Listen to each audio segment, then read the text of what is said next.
Hi, my name is Colleen Lamott, and I am an OpenSciEd teacher and writer in the state of Washington. This lesson really gives students an opportunity to work with larger data sets and develop a more complex understanding of relationships between modern and ancient penguin species. Let's recap how we got here. In the last lesson, students were really focused on finding similarities and differences between modern penguin species. And they realized that some species share more identical variations in these characteristics than others. So, in this lesson, we are wondering, how do the body structures of other ancient penguins compare to our modern penguins? We're going to look at the lesson at a glance to get a high level understanding of the lesson structure. First of all, this is an investigation lesson that will require 2 days. Also, there is a significant amount of time to prepare the materials. Note 75 minutes. Make sure that you've really allotted yourself that full amount of time. And this is a hands-on investigation. The lesson can be divided into two main sense-making loops. In the first chunk of the lesson, students are exploring bone data for ancient and modern penguins, making predictions, and then organizing the data by time period to look for connections. From this, we figure out that ancient penguin fossils tend to share more variations the closer they are in time. We also figure out that modern penguins share more variations with less ancient penguin fossils than with older ones. In the next big section of the lesson, we use penguin data cards to explore other key data, including the relative size, time when the species existed, and global climate at that time. From that, we figure out that compared to modern species, most of the ancient penguins were larger, as well as having longer and or more curved beaks. As well, the penguins living at different times experienced different global environments. And ancient penguins lived in some of the places that the modern ones do, but the other things living there have changed. From all of this, we are able to update our model and figure out that penguin body structures are more similar among species that live closer in time. Ancient penguins were often larger. Species lived in different global environments depending on when they existed. And some ancient penguins lived in places that the modern penguins do, but the environments and other organisms living there were very different. Because of all of this, we're left wondering, well, why are there similarities and differences in the body structures of modern and ancient penguins? So now let's take a look at some key moments in this lesson. In part 2, students are asked to explore bone data for ancient and modern penguins. This is similar to what they did in the last lesson, but again, we're adding in more data, building larger data sets. So students use these strips and group and sort them based on the similarities and differences that they notice. In part 4, students are then asked to organize these data by time period. So you will introduce this time scale to students by displaying slide F. And on that slide, they will see something like this. Next, students are asked to color code the data strips by the time period. So you'll notice that on their data strips, there's a little empty spot at the bottom, and students would color code those so that they see more clearly where to add them.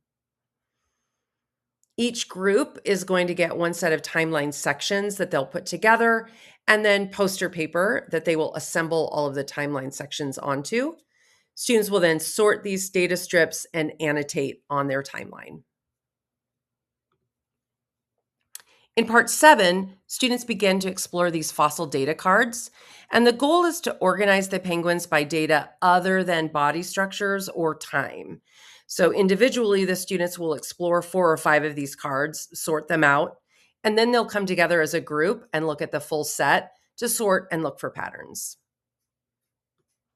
Because there is so much data on these penguin data cards, part 6 actually helps you prepare students to analyze them. So specifically, you want to orient them to the maps. This is going to show the position of the continents, the ocean levels, and the ice at the different times. And the purpose of this is really for students to gather evidence for future claims that the environment changes over time, both locally and globally. In addition, there is a lot of other key data, including bone structure, where the bones were found, when the penguin lived and died, the local environment of the time, the global climate, and the relative size of the penguin at that time. So, where do we go from here? We've analyzed a lot of data and found patterns in the similarities and differences in heritable body structure variations, environments, and geographic locations of these ancient penguin fossils across time. And so now we're really wondering why? Why are there these similarities and differences? And we figured that we should revise our timeline model to add the new information that we've gathered as that mechanism for figuring out why. Now let's go over some tips and tricks on how to manage this lesson. In part 2, when students are exploring the bone data, one suggestion that I found on the Facebook group was that adding some images of the skeletal structures could help make it more relevant for students. And it might look something like this. As well, another idea on Facebook was to color code those variations. By color coding the variations, students can look very quickly at these data strips and identify right away what the similarities and differences are, a little more easily than just looking at numbers. In part 4, when students are organizing the data by time period, you can save time by pre-color coding the data strips by the time period. I would recommend not having the color-coded data strips by traits. I would recommend using these black and gray versions and then color coding down on the bottom for students, as well as writing in the time frame below. Remember, each of these data strips are for a specific penguin species. As well, if you want to reuse these data strips and save yourself time next year, print them on cardstock and laminate, and then ask students to sort and annotate on whiteboards, and then take a picture. For the timeline, some teachers in the Facebook groups have created digital timelines and find that to be helpful. Here is an example of one that was created by a member in our Facebook group. You can also print on cardstock and laminate these timelines, and then tape a larger version of the timeline on each table for students so that they place their data strips on and then again photograph so that they capture the ideas that they gathered as a group. For word wall management, we will be defining the word extinction, and that's co-constructed around part 2. Note that the science ideas related to extinction will continue to develop throughout the unit, so it's okay if not everything is there yet. For poster management, you'll want to have access to the driving question board, ideas for future investigation, and the penguin timeline from lesson 2. In this lesson, you will be creating the updates to add to the consensus model, and then you will be using this poster again in lesson 4. This lesson was really fun for my students because it not only answered some of their questions, but it also put this idea of penguins and how they're connected in a larger context. They got to think about time and geologic changes to Earth and climate changes. And it really allowed students that opportunity to analyze something within a broader picture. And it was a lot of fun for them. It also leaves them excited to get to lesson 4, where they're going to try to figure out why all of these similarities or differences are existing.